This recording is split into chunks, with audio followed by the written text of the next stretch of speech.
నిరాశ. దేశ రాజకీయాల్లో బీజేపీ జైత్రయాత్ర కొనసాగుతోంది. బెంగాల్లో తొలిసారి పాగా వేసినటువంటి కమలదళం నెక్స్ట్ టార్గెట్ ఏంటి? తెలంగాణనేనా? 8 మంది ఎంపీలు 8 మంది ఎమ్మెల్యేల బలంతో గతంలో కంటే కాస్త బలంగానే కనిపిస్తుంది ప్రెసెంట్ బీజేపీ తెలంగాణ స్టేట్ లో. అధికారం దక్కించుకునేందుకు మిషన్ తెలంగాణను మోదీ స్టార్ట్ చేయబోతున్నారా? హైదరాబాద్ లో ఆయన పర్యటన అసలు ఉద్దేశం ఇదేనా? ఇక బెంగాల్లో ప్రభుత్వం ఏర్పడిన కొన్ని గంటల వ్యవధిలోనే జరుగుతున్నటువంటి పీఎం మోదీ బహిరంగ సభ ఇది కావడంతో అందరి దృష్టి ఇప్పుడు మోదీ ఏం మాట్లాడతారు ఏంటి అనే దాని మీద పడుతోంది. మోదీ రాకతో ఏం జరగబోతోంది? గ్రేటర్ ఎన్నికలే కాదు మొత్తం తెలంగాణపై కమలం కసరత్తు స్టార్ట్ చేసిందా?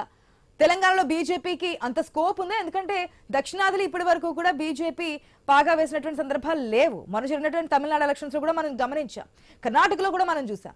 సో దక్షిణాదిలో పాగా వేయబోతుంది, అది కూడా తెలంగాణలో అంత స్కోప్ ఉందా? గతంలో కంటే ఇప్పుడు కాస్త బలం పెంచుకుంటున్నారు. 8 మంది ఎమ్మెల్యేలు ఉన్నారు, 8 మంది ఎంపీలు కూడా సాధించారు. కాబట్టి నెక్స్ట్ టార్గెట్ తెలంగాణనేనా అనే ఒక డౌట్ అయితే రేజ్ అవుతోంది. అది ఈ సభతో ఇంకాస్త బలంగా మారుతోంది.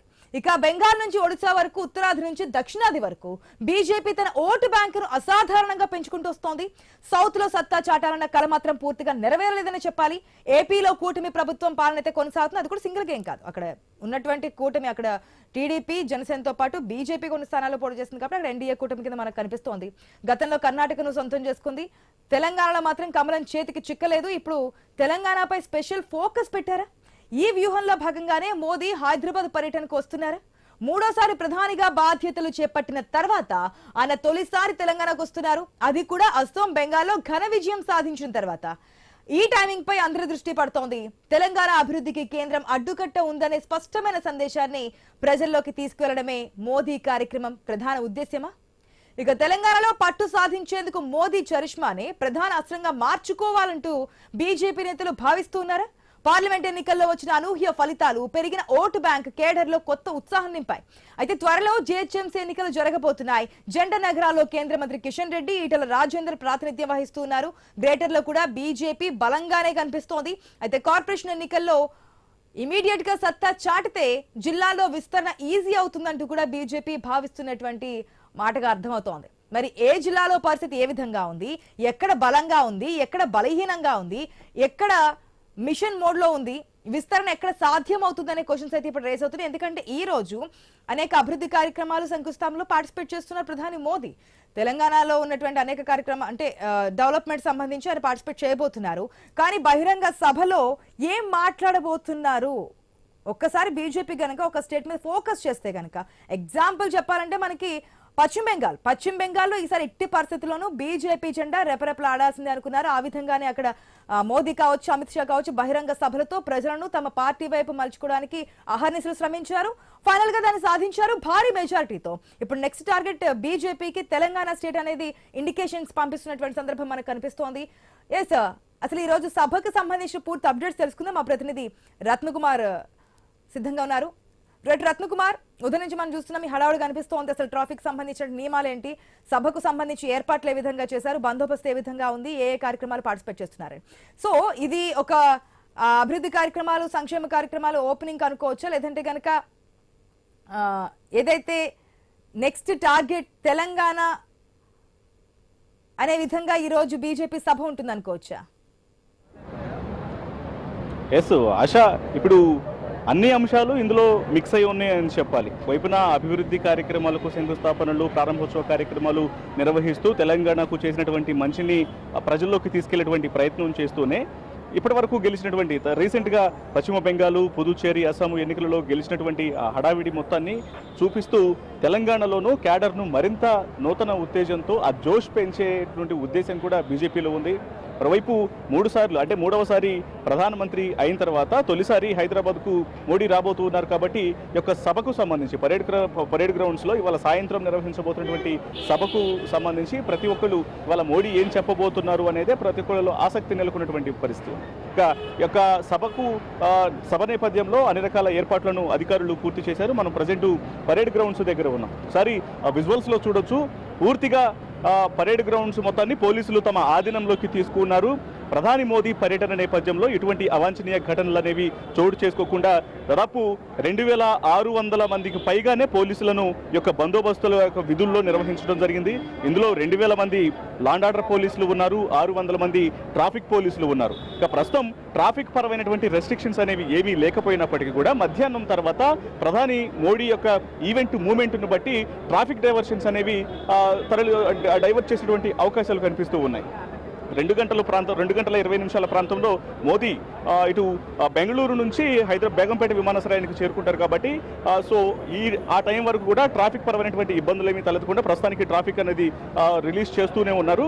ఇక మధ్యాహ్నం నుంచి ట్రాఫిక్ ఆంక్షలు ఉంటాయి. ముఖ్యంగా పంజాగుట్ట నుంచి సికింద్రాబాద్ వైపు బేగంపేట, పరేడ్ గ్రౌండ్స్, ప్యాట్నీ రూట్లలో వెళ్ళేటువంటి వాహనాలన్నింటినీ కూడా డైవర్ట్ చేసేటువంటి అవకాశాలు ఉన్నాయి. ఒకసారి అడిగి తెలుసుకుందాం. ప్రస్తుతం ఇక్కడ మల్కాజ్గిరి డీసీపీ శ్రీధర్ గారు ఉన్నారు. ప్రత్యక్షంగా బందోబస్తును ఆయన పర్యవేక్షిస్తూ ఉన్నారు. ఎటువంటి ఏర్పాట్లు చేశారనేది కూడా అడిగి తెలుసుకుందాం. సార్, ప్రధాని మోదీ పర్యటన నేపథ్యంలో బందోబస్తుకు సంబంధించి, ఎందుకంటే 3వసారి ప్రధాని అయిన తర్వాత తొలిసారి ప్రధాని వస్తూ ఉన్నారు, ఎటువంటి ఏర్పాట్లు అనేవి ఉన్నాయి, ఏం చెప్తారు సార్? హానరబుల్ ప్రైమ్ మినిస్టర్ గారి పర్యటన సందర్భంగా పెరేడ్ గ్రౌండ్స్లో ఏదైతే మల్కాజ్గిరి పోలీస్ కమిషనరేట్ లిమిట్స్లో బహిరంగ సభ ఉండింది. దీనికి సంబంధించి కమిషనరేట్ తరపు నుంచి సిపి సుమతి మేడం గారి ఆధ్వర్యంలో విస్తృతమైనటువంటి బందోబస్తు ఏర్పాటు చేయడం జరిగింది. లా అండ్ ఆర్డర్ ట్రాఫిక్ కలిపి సుమారుగా 2600 మంది పోలీసులు ఈ బందోబస్తు విధుల్లో పాల్పంచుకుంటున్నారు. దీనికి సంబంధించి ఇక్కడికి వస్తున్నటువంటి అందరికీ కూడా విజ్ఞప్తి, పోలీసు సలహాలు, పోలీసు సైనేజ్ ఏదైతే ఉంటుందో దాని ప్రకారమే పోవాల్సి ఉంటుంది. ఎక్కడైతే వాళ్ళు ఆ కేటగిరీ వైజ్గా మీకు ఏ రకమైన పాసులు ఇచ్చిర్రు, మీకు ఏ రకమైన ఎంట్రీ ఇచ్చిండ్రో దానికి ఏ గేటు ద్వారా రావాల్సిందనే విషయాలు మీకు సైనేజీల ద్వారా తెలుస్తాయి, మీ పాసుల ద్వారా తెలుస్తాయి. సో దాని ప్రకారమే మీరు ఈ బహిరంగ సభకు హాజరై పోలీసుకు సహకరించాలని చెప్పి విజ్ఞప్తి చేస్తున్నాము. అదేవిధంగా ఎక్కడైతే మీరు వెహికల్స్లో వస్తారో అది పార్కింగ్ అనేటటువంటిది డిజిగ్నేటెడ్ ప్లేస్లోనే పెట్టుకోవాలి. ఎందుకంటే ఇది సిటీ నడిబొడ్డున ఉన్నటువంటి ప్రాంతము. ఏమాత్రము పబ్లిక్ నుంచి నెగ్లిజెన్స్ ఉన్నా సరే అది ఇతర పబ్లిక్ అసౌకర్యానికి దారి తీస్తుంది. కాబట్టి ఇతరులకు ఇబ్బంది కలగకుండా ఈ మీటింగ్కు హాజరై పోలీసులకు సహకరించేసి ఈ కార్యక్రమానికి తోడ్పడాలని చెప్పేసి విజ్ఞప్తి చేస్తున్నాం. దాదాపు 1,00,000 మంది ఈ సభకు హాజరవుతారని తెలుస్తోంది. ఈ 1,00,000 మందికి సంబంధించి జిల్లాల నుంచి కూడా పార్టీ క్యాడర్ అంతా వస్తూ ఉంటుంది. వీళ్ళందరికీ ఆ పార్కింగ్కు సంబంధించి కావచ్చు, సౌకర్యాల పరంగా ఎటువంటి ఏర్పాట్లు అనేవి?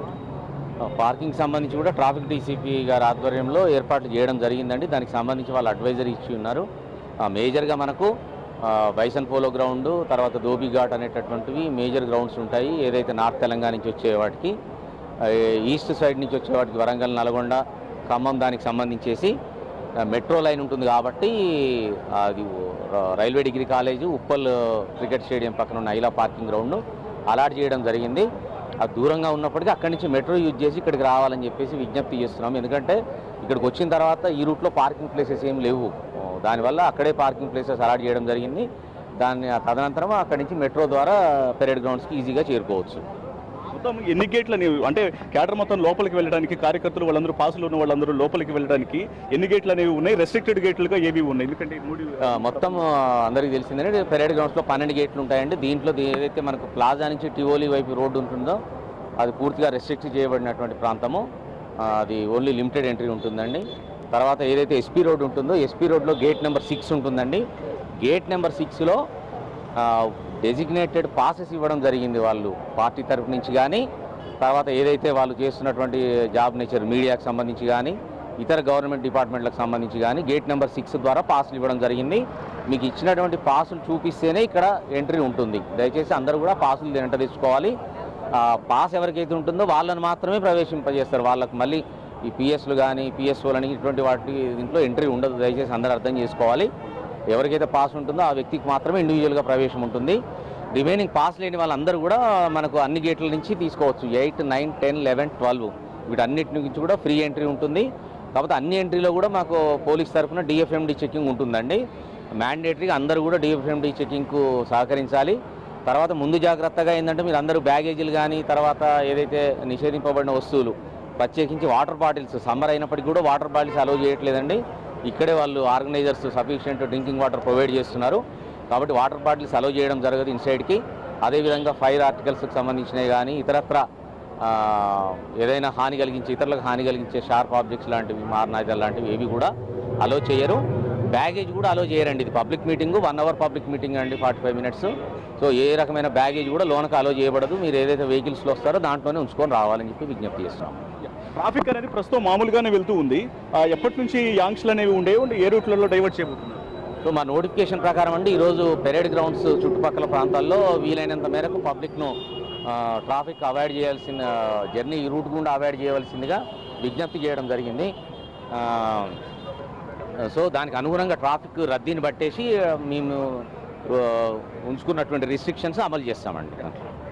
సో అది డీసీపీ మల్కాజ్గిరి తెలియజేస్తున్నటువంటి మాట్లాడదాం. ఎందుకంటే ఈ రోజు సభ అనేది పూర్తిగా అభివృద్ధి శంకుస్థాపన మాత్రమే కాలేదు. ఏదైతే తెలంగాణలో నెక్స్ట్ పాగా వేసే ప్రాంతంగా, పాగా వేసే రాష్ట్రంగా మారబోవడానికి సభ ఒక స్టార్టింగ్ పాయింట్ గా మారుతున్నట్టు ఇండికేషన్స్ కూడా వినిపిస్తున్నాయి. దాని గురించి కూడా మాట్లాడదాం. షార్ట్ బ్రేక్ తర్వాత stay tuned.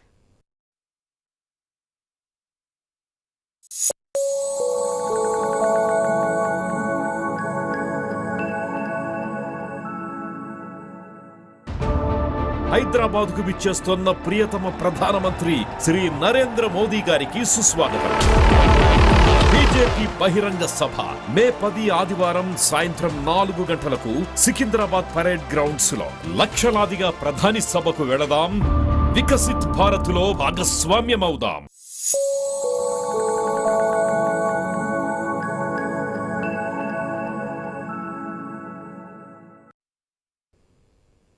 Right, welcome back. ఈ రోజు సాయంత్రం ప్రధానమంత్రి నరేంద్ర మోదీ సభ ఉండబోతోంది తెలంగాణ పరేడ్ గ్రౌండ్స్ లో. అయితే ఇది అంతకుముందు అనేక కార్యక్రమాల్లో పార్టిసిపేట్ చేయబోతున్నారు. ఏదైతే శంకుస్థాపనలు ఉన్నాయో లేదంటే కనుక ఓపెనింగ్స్ ఉన్నాయో ఇవన్నీ కూడా చూసుకున్న తర్వాత ఈ రోజు సభలో మాట్లాడబోతున్నారు. మోదీ ఏం మాట్లాడబోతున్నారు? తెలంగాణలో ఇప్పటికే కాస్త గతంలో కంటే పుంజుకుంది బీజేపీ. ఆ యొక్క దిశని ఇంకాస్త కొనసాగిస్తూ కూడా ముందుకెళ్లబోతున్నట్టు తెలుస్తోంది. ఎస్ రత్నకుమార్, గంట సేపటి వరకు కూడా ఈ యొక్క ఈవెంట్ అనేది కొనసాగుతూ ఉంటుంది కాబట్టి సో అప్పటి వరకు సాయంత్రం వరకు ఈ యొక్క రూట్ని కొంత అవాయిడ్ చేస్తే బెటర్ అనేటువంటి విషయాన్ని కూడా ఇటు డీసీపీ పోలీసులు తెలియజేస్తూ ఉన్నారు. ఇక ఈ క్రమంలోనే మొత్తం ఒకసారి మనం కూడా విజువల్స్లో చూసినట్లయితే మొత్తం పరేడ్ గ్రౌండ్స్ పరిసర ప్రాంతాలన్నీ కూడా పోలీసు పహారాలోనే ఉన్నాయి. ఎటువంటి ఇబ్బందికరమైనటువంటి సిచ్యువేషన్స్ అనేవి లేకుండా పూర్తిగా ఏర్పాటు చే. ఇక మధ్యాహ్నం తర్వాత మొదలవబోతున్నటువంటి యొక్క సభ, జనాగ్రహ సభకు సంబంధించి బీజేపీ నేతలు క్యాడర్ అంతా కూడా ఉత్సాహంతో ఎదురు చూస్తున్నటువంటి పరిస్థితి ఉంది. ఎందుకంటే 2:20 మోడీ చేరుకొని అక్కడి నుంచి అటు హెచ్ఐసిసికి వెళ్తారు. హెచ్ఐసిసికి వెళ్ళి అక్కడ కోట్ల ప్రారంభోత్సవాలు చేస్తారు. అక్కడ 1 గంట పాటు ఉంటారు. ఆ తర్వాత 4 గంటల ప్రాంతంలో ఇటు అక్కడ సింధు ఆసుపత్రి ప్రారంభిస్తారు. ఆశ్రయానికి చేరుకొని అక్కడ నుంచి 6 గంటల పరేడ్ చేరుకొని ఇక్కడ నిర్వహించినటువంటి ఇక్కడ వచ్చినటువంటి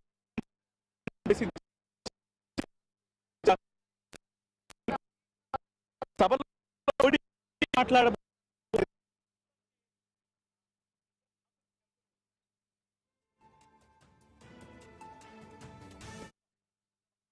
పోలీసులు కూడా చెప్తున్నది ఒక విషయమే. జరుగుతున్నటువంటి సభ గంట పాటు లేదంటే 45 నిమిషాల పాటు ఉంటుంది.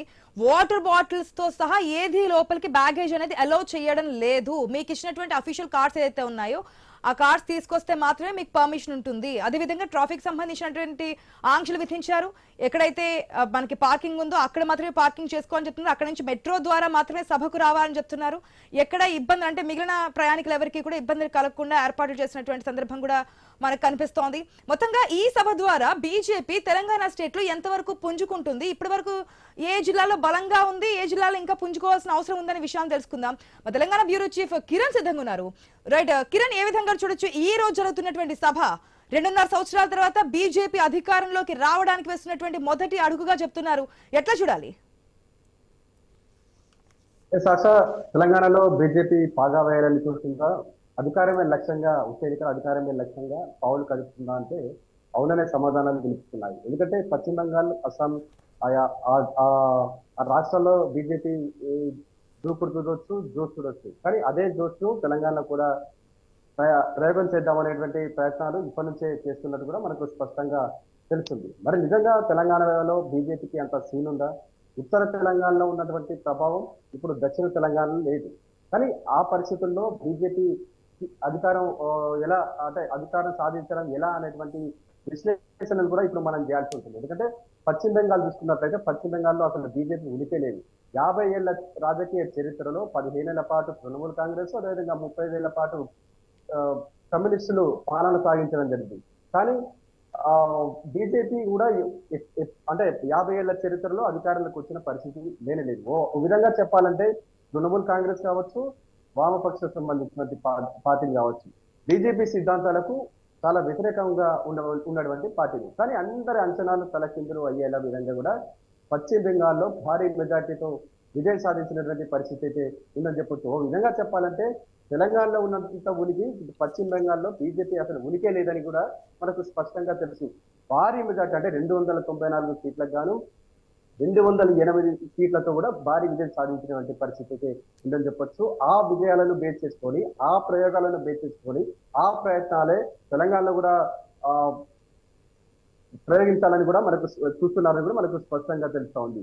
ఇక ఉత్తర తెలంగాణ సంబంధించి బీజేపీ అక్కడ క్యాడర్ బలంగా ఉంది, పార్టీ నాయకత్వం కూడా బలమైనటువంటి నాయకత్వం ఉంది. కానీ దక్షిణ తెలంగాణ వరకు చూసుకున్నట్లయితే ఉమ్మడి నల్గొండ, ఉమ్మడి ఖమ్మం జిల్లాలో ఈ పార్టీకి సంబంధించినటువంటి నాయకత్వం లోపం కావచ్చు, ఇటు సరైన బలమైనటువంటి నాయకులు కూడా లేని పరిస్థితి. ఇక ఉమ్మడి పాలమూరు జిల్లాకు సంబంధించి కొంతలో కొంత మాత్రమే ఉనికి ఉంది తప్ప అక్కడ అత్యధిక సీట్లు గెలుస్తామనేటువంటి భరోసా లేదు, బలమైనటువంటి నాయకత్వం కూడా అక్కడ కూడా లేదని చెప్పొచ్చు.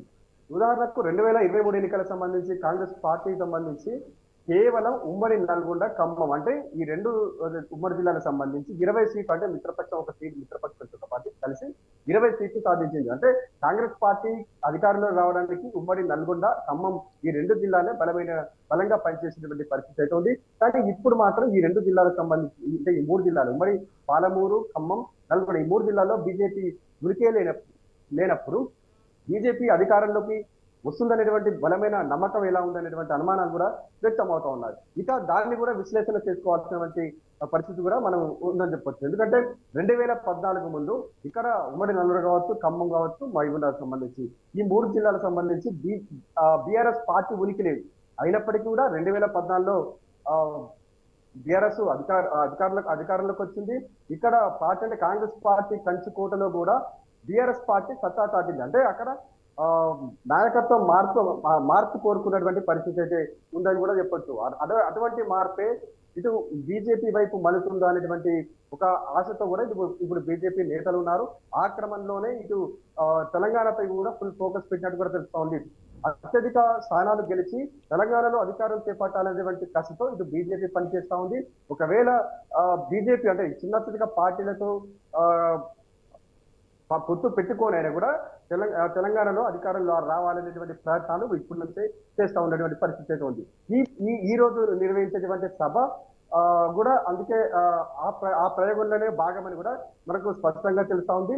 ఈ రోజు మోదీ సభ అత్యంత ప్రాధాన్యత కూడా సంతరించుకుందని చెప్పచ్చు. ఎందుకంటే కొద్ది రోజుల్లో హైదరాబాద్ లో గ్రేటర్ ఎలక్షన్స్ ఉన్నటువంటి నేపథ్యంలో పోయిన ఎన్నికల్లో బీజేపీ సత్తా చాటింది. బీఆర్ఎస్ కు ప్రత్యామ్నాయంగా బీజేపీ నిలిచినటువంటి పరిస్థితి అయితే ఉంది. అదే ఫామ్ లో ఈ ఎన్నికల్లో కూడా కంటిన్యూ చేయాలనేటువంటి కసితో పనిచేస్తుంది. వచ్చే ఎన్నికల్లో అధికారమే లక్ష్యంగా కూడా పనిచేయాలనేటువంటి ఇప్పటికే క్యాడర్ కు పిలుపునిస్తున్నటువంటి సభగా ఈ సభ అని చెప్పుకోవచ్చు. మరోవైపు కేవలం హిందుత్వ వాదం కావచ్చు, సనాతన ధర్మం ఇటువంటి మతపరమైనటువంటి అంశాలే కాకుండా అభివృద్ధి సంబంధించినటువంటి అంశాలను కూడా ప్రజల్లోకి తీసుకెళ్లాలనేటువంటి విషయాన్ని కూడా ఇటు కేడర్ కు చెప్పేటువంటి అవకాశాలు కూడా మనకు స్పష్టంగా కనబడతా ఉన్నాయి.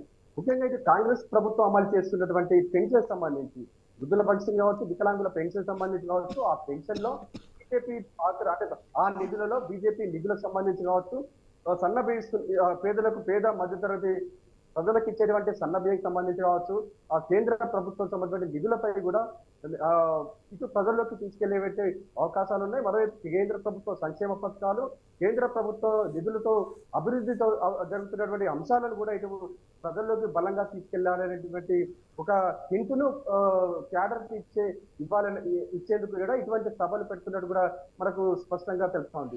కిరణ్, దాదాపుగా ఇటువంటి పొలిటికల్ యాత్రలు కావచ్చు, లేదంటే కనుక సభలు కావచ్చు, ఎలక్షన్స్ టైంలో మనం చూస్తూ ఉంటాం. దాదాపుగా 1 year ముందు నుంచి కూడా ఈ ట్రయల్స్ అనేది నడుస్తూ ఉంటాయి. ప్రజా ఆకర్షణ కోసం జరుగుతున్నటువంటి యాత్రలు లేదంటే కనుక సభలు 2.5 సంవత్సరాలు కంప్లీట్ అయింది. ఇంకా 2.5 years టైం ఉండగానే ఇప్పుడు బీజేపీ ట్రయల్ స్టార్ట్ చేసిందంటే ఏ విధంగా చూడొచ్చు?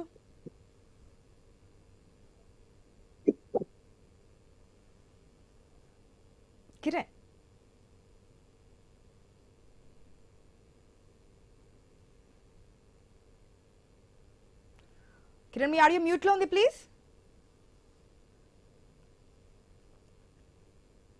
2.5 ఏళ్ల తర్వాత జరిగేటువంటి ఎన్నికలు ఉన్నాయి కాబట్టి ఇప్పుడు ఎన్నికలు లేవు. ఇటువంటి ఎంత పెద్ద సభ ఎందుకు నిర్వహించాల్సి వచ్చింది, ఎందుకు ఇప్పుడు బీజేపీ ఎందుకు సడన్ గా ఇంత పెద్ద సభ పెట్టింది అనేటువంటి అంశాలపై కూడా ఇప్పుడు మనం చర్చించుకోవాల్సి ఉంటుంది. ఎందుకంటే మరో 2 సంవత్సరాల్లో కూడా ఎన్నికలు వస్తాయి. ఎన్నికల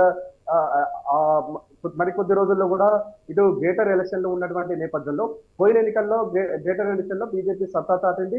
అదే ఫామ్ లో ఇప్పుడు కూడా కంటిన్యూ చేయాలని కూడా చూస్తా ఉంది. ముఖ్యంగా ఇప్పుడు మనం ఇప్పటిదాకా మనం చెప్పుకున్నాం, ఉత్తర తెలంగాణలో పార్టీ బలంగా ఉంది.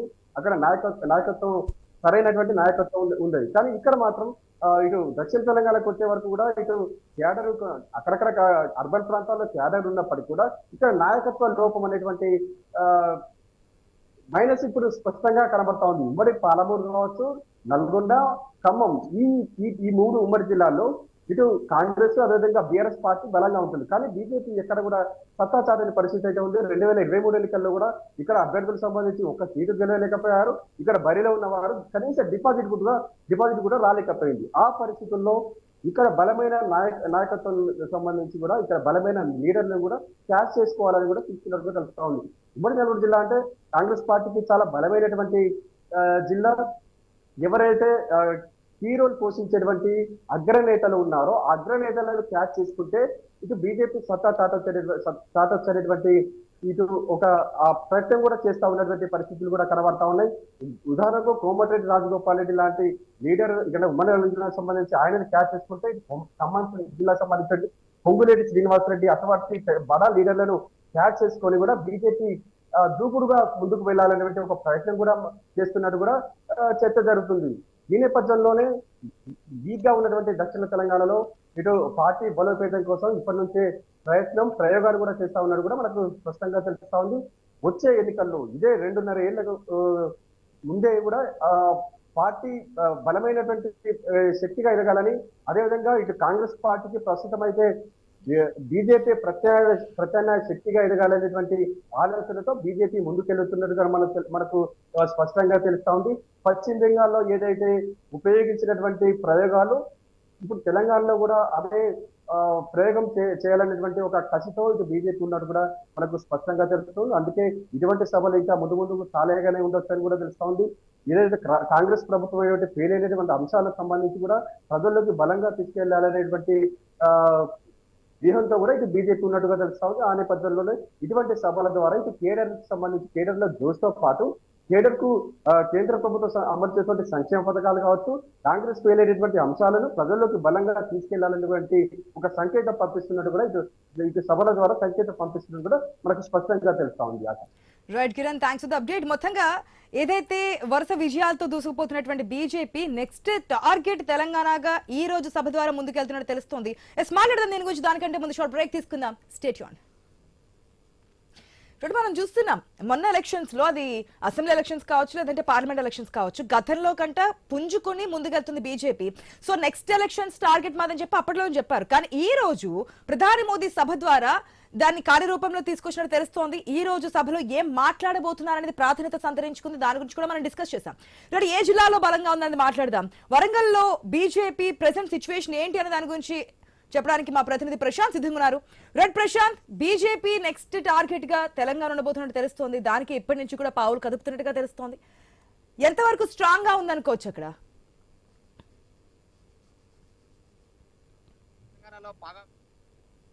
అయితే ప్రయోగించడానికి అయితే సిద్ధమవుతున్నట్లు తెలుస్తుంది. ఎందుకంటే వాళ్ళు దేశంలో ఇప్పటికే 21 రాష్ట్రాలలో అధికారంలో చేపట్టారు.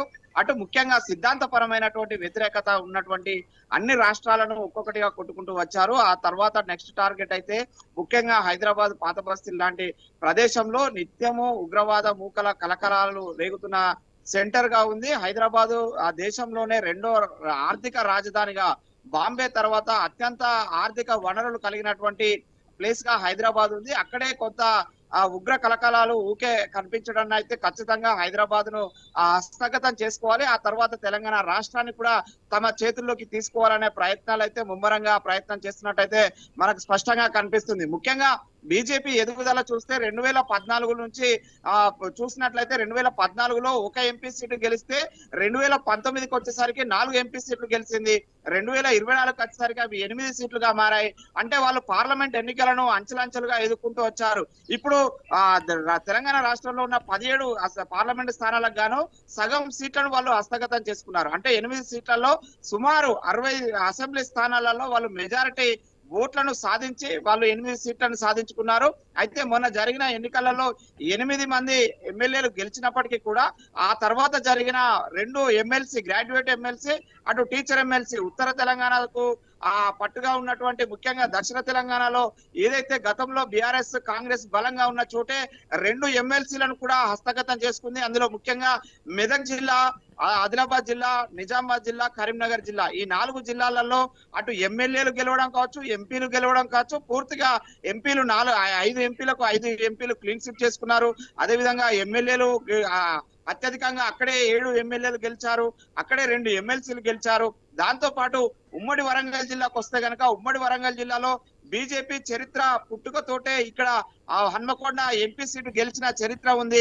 ఆ తర్వాత అలయన్స్ లేకముందుకే పరకాలలో జైపాల్ గారు ఇండిపెండెంట్ గా ఒక ఎస్సీ కాన్స్టిట్యున్సీలో ఎమ్మెల్యేగా వేశారు. వర్ధనపేటలో వన్నల శ్రీరాములు గారు గెలిచారు, టి రాజేశ్వరరావు గారు ఎమ్మెల్యేలుగా గెలిచారు, గ్రాడ్యుయేట్ ఎమ్మెల్సీలుగా గెలిచారు. ఆ తర్వాత బీజేపీ టీడీపీ అలయన్స్ లో కూడా హన్మకొండ మార్తినేని ధర్మారావు గారు ఇలా అనేక మంది ఎమ్మెల్యేలుగా పనిచేశారు. అదేవిధంగా గత కార్పొరేషన్ ఎన్నికలలో కరోనా కష్టకాలంలో కూడా ఇక్కడ డబుల్ డిజిట్స్ ముఖ్యంగా బీఆర్ఎస్ హవాలో కూడా బీజేపీ 12 స్థానాలు గెలిచి వాళ్ళు ఆ టైంలో రెండో లార్జెస్ట్ పార్టీగా ఉన్నారు.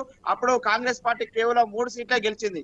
అయితే ఇప్పుడు కాంగ్రెస్ పార్టీ అధికారంలో ఉంది, బీఆర్ఎస్ పార్టీ కొంచెం వీక్ అయిపోయింది. ఎందుకంటే బీఆర్ఎస్ పార్టీని పూర్తిగా తుదిముట్టించి కాంగ్రెస్ పార్టీ ఇక్కడ 12 స్థానాలకు గాను 11 అసెంబ్లీ స్థానాలు, 2 ఎంపీ స్థానాలు పూర్తిగా కూడా కాంగ్రెస్ వశం చేసుకుంది. అయితే నెక్స్ట్ వచ్చే గ్రేటర్ వరంగల్ ఎన్నికలు మాత్రం కాంగ్రెస్ బీజేపీ అనే చందంగానైతే మారుతుంది. దానికి మనకు ఎగ్జాంపుల్ గా ఈ రోజు మోడీ హైదరాబాద్ కు వచ్చి సికింద్రాబాద్ పరేడ్ గ్రౌండ్స్ వేదికగా కావచ్చు, అటు వరంగల్ లోని ప్రముఖమైనటువంటి టెక్స్టైల్ పార్క్ సంబంధించి ఓపెనింగ్ కావచ్చు, అదేవిధంగా కాజీపేట నాగపూర్ బల్లార్సా రోడ్ లో అండర్ గ్రౌండ్ రైలు మార్గాన్ని కావచ్చు, ఇటు వరంగల్ విజయవాడ న్యూ ట్రాక్ ను కావచ్చు, ఇవన్నీ కూడా జాతికి అంకితం చేస్తున్నాడు. ఇవన్నీ కూడా అభివృద్ధి పనులు ఉన్నాయి. మరోవైపు అటు మామ్నూరు ఎయిర్పోర్ట్ కావచ్చు, ఇటు కాజీపేట కోచ్ ఫ్యాక్టరీ కావచ్చు, ఇప్పటికే పనులు శరవేగంగా జరుగుతున్నాయి.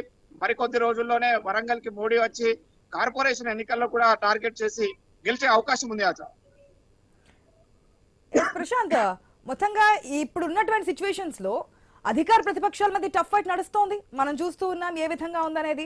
ఒక పక్క అధికార పార్టీ చిన్న మిస్టేక్ చేసినా, లేదంటే ఇచ్చినటువంటి హామీలను అమలు చేయడంలో కాస్త విఫలమైనా సరే, ప్రతిపక్షంగా ఉన్నటువంటి బీఆర్ఎస్ స్ట్రాంగ్ గా నెక్స్ట్ టైం అధికారంలోకి వస్తామని చెప్పి మొన్న మాజీ ముఖ్యమంత్రి కేసీఆర్ కూడా బహిరంగ సభలో గంటాపదంగా ధీమా వ్యక్తం చేసినటువంటి సిచ్యువేషన్స్ చూస్తున్నాం.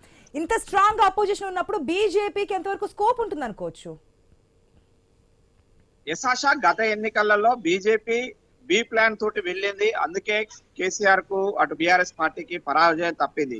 ఎక్కడైతే బీజేపీ గెలవని చోట ఉంటుందో వాళ్ళు బి ప్లాన్ కి వెళ్తారు. వాళ్లకు దక్కని అధికారాన్ని అటు అధికార పార్టీకి కూడా దక్కకుండా చేస్తారు. ఇప్పుడు ఎగ్జాంపుల్ గా కేరళలో కావచ్చు, తమిళనాడులో కూడా అదే జరిగింది.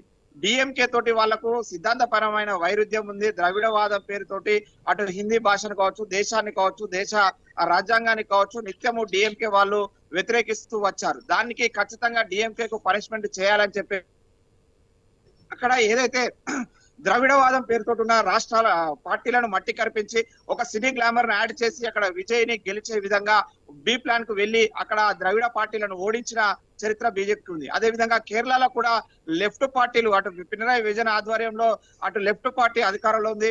వాళ్ళు హైట్రిక్ దిశగా వెళ్తున్న దాన్ని అడ్డుకొని అటు యూడిఎఫ్ గెలవాలి, ఇక్కడ లెఫ్ట్ పార్టీలు ఈ దేశంలో లేకుండా ఉండాలని వాళ్ళు బీజేపీ అనుకున్నారు. దానికి అనుగుణంగానే అక్కడ బి ప్లాన్ ను యాక్షన్ చేసేసి బీజేపీ వెనకడుగేసింది. దాంతో యూడిఎఫ్ గెలిచింది, లెఫ్ట్ పార్టీస్ పడిపోయాయి. వాళ్ళు ఏదైతే అనుకున్నారో బెంగాల్ ను కొట్టాలి, బెంగాల్ మీద పూర్తి స్థాయి కాన్సన్ట్రేషన్ చేశారు. దేశంలో పార్లమెంట్ ఎన్నికలలో 60 స్థానాలలో ప్రచారం చేస్తే మోడీ కేవలం బెంగాల్లోనే 42 స్థానాలలో ప్రచారం చేసి బెంగాల్ ను హస్తగతం చేసుకున్నారు. ఒకవేళ బీజేపీ గెలవాలి అనుకుంటే అమిత్ షా వ్యూహాలు, ప్రధాని మోడీ పర్యటనలతో అయితే ఖచ్చితంగా ఆ రాష్ట్రాన్ని హస్తగతం చేసుకుంటారు. అయితే సిద్ధాంతపరమైన వైరుధ్యం ఉన్న అన్ని రాష్ట్రాలను వాళ్ళు ఇప్పటికే చేజిక్కించుకున్నారు. ఒకవేళ వాళ్ళకు సాధ్యం కాని కాడ బి ప్లాన్ తోటి ఆ అధికార పార్టీని కూల్చేసి ఆల్టర్నేటివ్ పార్టీలను చేశారు. ఇక్కడ కూడా గత ఎన్నికలలో కేసీఆర్ అధికారంలో అవినీతి జరిగింది, కాళేశ్వరాన్ని ఏటీఎం గా మార్చారని పదే పదే చెప్పారు. కానీ బీజేపీ సారథ్యంలో అప్పుడున్న రాష్ట్ర అధ్యక్షుడు బండి సంజయ్ నేతృత్వంలో పాదయాత్రలు చేసి గ్రామ గ్రామానికి వెళ్తున్న సమయంలో బండి సంజయ్ ని తప్పించేసి, ఎందుకంటే బీజేపీ ఉంటే హంగు వస్తుంది, హంగులో మళ్ళీ కేసీఆర్ కింగ్ అవుతాడు. సో కేసీఆర్ ను ఆ సీట్ లో కూర్చోపెట్టడం ఇష్టం లేకే బి ప్లాన్ ను ప్రకటించేసి బండి సంజయ్ ని తప్పించేసి కిషన్ రెడ్డిని పెట్టి ఆ మాస్టర్ బి ప్లాన్ తోటి వెళ్లారు. అక్కడ వాళ్ళు సక్సెస్ అయ్యారు. ప్లాన్ బి కాకుండా ప్లాన్ ఏ తోనే ముందుకెళ్లే ఛాన్స్ ఉంటుంది అనుకోవచ్చా ప్రశాంత్? ఎస్, ఖచ్చితంగా ఆశ. వచ్చే ఎన్నికలలో ఖచ్చితంగా 6 నెలల ముందటగా కర్ణాటకలో ఎన్నికలు జరగబోతున్నాయి. కర్ణాటకను తొలుత హస్తగతం చేసుకుంటారు. ఎందుకంటే అక్కడ ప్రతి 5 ఏళ్లకు ఒకసారి ఆల్టర్నేటివ్ గవర్నమెంట్స్ వస్తాయి. ఒకసారి బీజేపీ, ఒకసారి కాంగ్రెస్. ఇప్పుడు ప్రస్తుతం కాంగ్రెస్ ఉంది. ఆ కాంగ్రెస్ లో కూడా అనేక వర్గ పోరుతోటి అక్కడ సతమతం అవుతుంది. ఖచ్చితంగా దాన్ని అందిపుచ్చుకొని 6 నెలల ముందు జరిగే కర్ణాటకను హస్తగతం చేసుకొని ఆ తర్వాత కర్ణాటక మీదుగా తెలంగాణకు వచ్చేసి, తెలంగాణలో కూడా ఇప్పటికే 8 మంది ఎంపీలు, 8 మంది ఎమ్మెల్యేలు, 3 ఎమ్మెల్సీలు, ఒక రాజ్యసభ సభ్యుడు ఉన్నారు. ఖచ్చితంగా వాళ్ళు మూకుమ్మడి దాడి కేంద్ర ప్రభుత్వంలోని కేంద్ర మంత్రులను, చుట్టుపక్కల ఉన్న సీఎంలను ఇక్కడ బరిలోకి దించి తెలంగాణ రాష్ట్రంలో ఉన్న అప్పుల కుప్పను తీర్చాలన్నా, ఇక్కడ అభివృద్ధి చేయాలన్నా అది బీజేపీ తోటి సాధ్యమనే ఒక నినాదాన్ని తీసుకుని అయితే ఖచ్చితంగా డబుల్ ఇంజన్ సర్కార్ పేరుతోటి కేంద్రంలో రాష్ట్రంలో ఉంటే కనుక అప్పులు తీరుస్తామని చెప్పేసి ఒక వాగ్దానం తోటి, అదేవిధంగా ఉచిత విద్య, ఉచిత వైద్యం పేరుతోటి అయితే బీజేపీ వెళ్ళనుంది. అందులో ముఖ్యంగా గత ఎన్నికలలోనైతే బీసీసీఎం ఎజెండాను చెప్పింది, కానీ వాళ్ళు బి ప్లాన్ లో వెళ్లారు, కానీ అది సక్సెస్ కాలేదు. కానీ మరొకసారి బీసీసీఎం అస్త్రం కనుక వేస్తే ఖచ్చితంగా సక్సెస్ అయ్యే అవకాశం అయితే బీజేపీకి తెలంగాణలో స్కోప్ ఉంది. ఎందుకంటే ఇప్పటికే వాళ్ళు ఆ 3 ఎన్నికలలో ఆ ఓటింగ్ శాతం పెంచుకుంటూ వచ్చారు. మొన్న పార్లమెంట్ ఎన్నికలలో అనూహ్యంగా 26% ఓట్లకు వచ్చారంటే వాళ్ళు గెలుపు అంచులకు వచ్చినట్టే కనిపిస్తుంది. ఎందుకంటే తెలంగాణలో ప్రముఖంగా అటు కాంగ్రెస్, బీఆర్ఎస్ బలంగా ఉన్న చోట ఆ 30% ఓట్లు సాధించిన పార్టీ ఖచ్చితంగా అధికారంలోకి వస్తుంది. రేపు త్రిముఖ పోరు కనుక వస్తే బీజేపీ ఆ సింగిల్ లార్జెస్ట్ అయినా, ఒకవేళ ఆ సింగిల్ లార్జెస్ట్ పార్టీకి అధికారం దక్కకుండా వాళ్ళు కింగ్ మేకర్ అయ్యే అవకాశం ఉంటుంది. ఆ తర్వాత వాళ్ళు అధికారంలోకి ఏ విధంగా రావాలనేది రాజ్యాంగంలో ఉన్న లొసుకులను అవకాశం అయితే తీసుకుంటారు, లేదంటే వాళ్ళ అస్త్ర శస్త్రాలను ప్రయోగిస్తారు. ఖచ్చితంగా బీజేపీ తెలంగాణలో పాగా వేయడానికి అన్ని అవకాశాలు, ఎన్నికలకు ముందు, ఎన్నికల తర్వాత కూడా వాళ్ళు ఆ ప్లాన్ ఆఫ్ యాక్షన్ తోటి అయితే ముందుకు వెళ్లేలాగా మిషన్ తెలంగాణ పేరుతోటి ముందుకు వెళ్లే అవకాశం అయితే కనిపిస్తుంది ఆశ. ప్రశాంత్, వరంగల్ విషయం మనం చూసాము. మిగిలిన జిల్లాలో తెలంగాణలో ఏ విధంగా పట్టు సాధించే అవకాశం ఉందనుకోవచ్చు. ఎస్, బలం పెంచుకుంటుంది. గతంలో కన్నా బలంగా అయితే ముందుకెళ్తుంది. ఇది వరకు కేంద్ర ప్రభుత్వం ఏదైతే సంక్షేమ పథకాలు కానీ, లేదంటే రాష్ట్రాలకు ఇస్తున్నటువంటి డెవలప్మెంట్స్ గురించి కానీ, నిధుల గురించి కానీ ఎంతగా ఫోకస్ ఉండేది కాదు. కానీ బీజేపీ నేతలు కూడా ప్రతి ఒక్కరి దగ్గరికి వెళ్ళి కేంద్ర ప్రభుత్వం ఇస్తుంది, కేంద్ర ప్రభుత్వం సహకరిస్తుంది, కేంద్ర ప్రభుత్వ సహకారంతోనే ఇది జరుగుతుంది అనే విషయాలను కూడా ప్రజల్లోకి తీసుకెళ్లే ప్రయత్నం చేస్తున్నారు. కానీ మిగిలిన జిల్లాల సిచ్యువేషన్ ఏ విధంగా ఉంటుంది అనుకోవచ్చు? ఎస్ ఆశ, మొన్న ఉమ్మడి వరంగల్ జిల్లాలోని 6 జిల్లాలలో జరిగిన గ్రామ పంచాయతీ ఎన్నికలలో కావచ్చు, మున్సిపాలిటీ ఎన్నికలలో ఖచ్చితంగా ప్రత్యామ్నాయంగా బీజేపీ ఎదుగుదల కోసమే పాటుపడినట్లయితే స్పష్టంగా కనిపించింది. ఎందుకంటే గ్రామ పంచాయతీ ఎన్నికలలో గతంలో 1-2 సర్పంచ్లు గెలిస్తే పెద్ద గగనంగా ఉండేది. కానీ ఇక్కడ 3 దశలలో 30 పైగా సర్పంచ్ స్థానాలను గెలుచుకున్నారు. అదే విధంగా నూతన యువతరం ఎక్కువగా గెలిచింది. యంగ్ 35 సంవత్సరాల వాళ్ళే ఎక్కువగా సర్పంచ్లను కైవసం చేసుకుంది. అదే ఫార్ములాను మున్సిపాలిటీలలో కూడా అన్ని మున్సిపాలిటీలలో 1-2 కే సముద్రము, డోర్నకల్, కురవి లాంటి 3 చోట్ల తప్ప మిగతా 12 9 వాళ్ళు ఖచ్చితంగా ఖాతా తెరిచారు. మైబాద్ లాంటి కాడ కూడా వాళ్ళు ఖాతా తెరిచి వాళ్ళ ప్రాబల్యాన్ని చాటుకున్నారు. ములుగు లాంటి ఇంటీరియల్ ప్లేస్ లో కూడా బీజేపీ అక్కడ ఒక సీటు గెలవడమే కాకుండా 12 స్థానాలలో బీఆర్ఎస్ వెనక్కి నెట్టి వాళ్ళు బీజేపీ సెకండ్ ప్లేస్ లో అటు పరకాలలో కావచ్చు, భూపాలపల్లి లాంటి చోట కావచ్చు, వర్ధన్నపేట లాంటి చోట కావచ్చు, ఎక్కడ చూసినా కూడా వాళ్ళ ఓటు శాతం పెంచుకున్నారు, సీట్లు పెంచుకున్నారు, ప్రతి చోట ఖాతా తెరిచారు. ఇదంతా కూడా ఆ సింబల్ ఆఫ్ బీజేపీ ఎదుగుదలనైతే స్పష్టంగా మొన్న మున్సిపల్ ఎన్నికలలో, సర్పంచ్ ఎన్నికలలో ఉమ్మడి వరంగల్ జిల్లాలోనైతే స్పష్టంగా కనిపించింది. వాళ్ళు గతంలో గెలిచిన సీట్లు ఇక్కడ అవకాశం ఉన్నది. గతంలో మొన్నటి అసెంబ్లీ ఎన్నికలలో కూడా అటు వరంగల్లో తూర్పు నియోజకవర్గంలో కొండ సురేఖ మీద ఎర్రబెల్లి ప్రదీప్ రావు తక్కువ మార్జిన్ తో ఓడిపోయాడు. అదేవిధంగా పరకాలలో కూడా గెలుపోటములు డిసైడ్ చేస్తూ బీజేపీ అనూహ్యంగా అక్కడ 5,000 నుంచి ఒకటేసారి 42,000కు ఓటు శాతం పెంచుకుంది. అదేవిధంగా వరంగల్ పశ్చిమ నియోజకవర్గంలో కూడా ఇక్కడ 8,000, 10,000 ఉన్న ఓటు శాతాన్ని సడన్ గా 32,000, 33,000 ఓటు బ్యాంకును పెంచుకున్నారు. ఈ మూడిట్లలో ఆ గెలుపోటములను డిసైడ్ చేసి అటు ఆ బీఆర్ఎస్ ను వాళ్ళు ఓడిపించే ఆ ప్లేస్ లో మాత్రం బీజేపీ బీఆర్ఎస్ స్థానాలను భర్తీ చేయడం అవసరమైతే విషయం కూడా మనం గమనించాలి. ఎందుకంటే ఈ మధ్య కాలంలో గతంలో బీజేపీ అంటే లేదు ఎక్కడ ఒక మాట విధానంలో కానీ, ఒక స్ట్రాటజీ విధానంలో కానీ, బయటికి మాట్లాడి ఫోకస్ చేసే విధానంలో కానీ మాకు కొన్ని రూల్స్ ఉన్నాయని చెప్పేవారు. ఈ మధ్య కాలంలో నాయకులకి మధ్య పొసగకపోవడం కానీ, లేదంటే నాయకులు మాట్లాడే విధానంలో కానీ తేడాలు రావడం మనం చూసాము. సో ఈ రోజు సభకి ముందు కానీ, లేదంటే ఆఫ్టర్ సభ అయిపోయిన తర్వాత కానీ బీజేపీ నేతల్ని ఎవరైతే తెలంగాణ స్టేట్ లో ప్రముఖంగా ఉన్నారో ఆ నేతలతో పిలిచి మాట్లాడే అవకాశం ఏదైనా ఉంటుంది అనుకోవచ్చా ఈ చర్చలకు సంబంధించి, ఈ వివాదాలకు సంబంధించి? ఖచ్చితంగా ఇక్కడ ఉన్న వర్గపోరును వాళ్ళు సమసిపోయేలాగా చర్యలు తీసుకుంటారు ఆశ. ఎందుకంటే వాళ్ళకి ఇంకా 2.5 సంవత్సరాల సమయం ఉంది. అయితే వాళ్ళు ఏది చేసినా 6 నెలల ముందే చేస్తారు. అయితే ఈ రోజు మోడీ పర్యటనను మనము ఆద్యంతం కూడా అభివృద్ధి మంత్రం పేరుతోటే వాళ్ళు ఎక్స్పోజ్ చేశారు. ఎందుకంటే ముఖ్యంగా ఉమ్మడి వరంగల్ జిల్లాలో 2 రైల్వే ప్రాజెక్టులు కావచ్చు, అటు కాకతీయ టెక్స్టైల్ పార్క్ కావచ్చు, ఇవి మూడింటిని కూడా అభివృద్ధి మంత్రంతో వాళ్ళు ఓపెనింగ్లు చేస్తున్నారు. ఈ రోజు పూర్తిగా కూడా ఆ అభివృద్ధి ప్రదాతగానే నరేంద్ర మోడీని తెలంగాణకు ఆహ్వానించారు. అటు భువనగిరి పార్లమెంటు పరిధిలో కావచ్చు, హైదరాబాద్ గ్రేటర్ సిటీకి సంబంధించి కావచ్చు, పలు అభివృద్ధి పనులను ఈ రోజు శంకుస్థాపనలో ప్రారంభోత్సవాలు చేస్తున్నారు.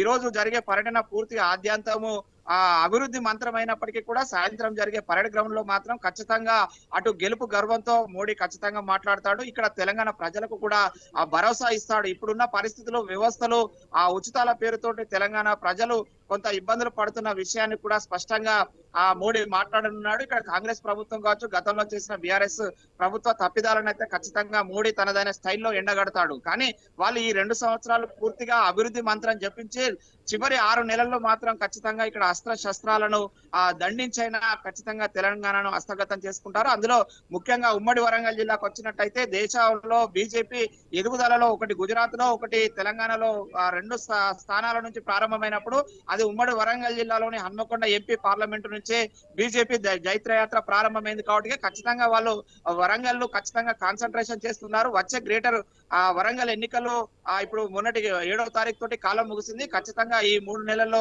ఎన్నికలు నిర్వహించాల్సి ఉంటుంది. 3 నెలల్లో జరిగే ఎన్నికల ముందు మామ్నూరు ఎయిర్పోర్ట్ ను అధికారికంగా మోడీ చేతుల మీదుగానే ప్రారంభించేసి ఆ మోడీ మంత్రదండాన్ని వరంగల్ ప్రజలకు, ఇటు తెలంగాణలో ముఖ్యంగా ఇటు ఉత్తర తెలంగాణకు పెద్ద దిక్కుగా ఉన్న వరంగల్ ను సైతము వాళ్ళు చేజిక్కించుకుంటే గనక ఖచ్చితంగా కరీంనగర్ వేవును వరంగల్ లో కూడా చూపించేసి వరంగల్ కార్పొరేషన్ ను తొలుత హస్తగతం చేసుకొని ఆ వరంగల్ లో ఉన్నటువంటి 10 లక్షల ఓటర్లను వాళ్ళు గనక ప్రసన్నం చేసుకున్నట్టయితే ఉమ్మడి వరంగల్ జిల్లాను వాళ్ళు పోటాపోటీగా కొన్ని అసెంబ్లీ స్థానాలు కూడా గెలుచుకునే అవకాశం ఉంటుంది. సో వాళ్ళు ఈ యాక్షన్ ఆఫ్ ప్లాన్ తోటి కనుక వెళ్ళి బీజేపీ వరంగల్ తో పాటు తెలంగాణలో బాగా వేయాలనేది అయితే ప్లాన్ వాళ్ళు కనిపిస్తుంది. ముఖ్యంగా ఇప్పుడు హైదరాబాద్, వరంగల్ అయితే వాళ్ళు గ్రేటర్ ఎన్నికలను టార్గెట్ గా పెట్టుకునే ఈ రోజు మోడీని పిలుచుకున్నట్లు తెలుస్తుంది.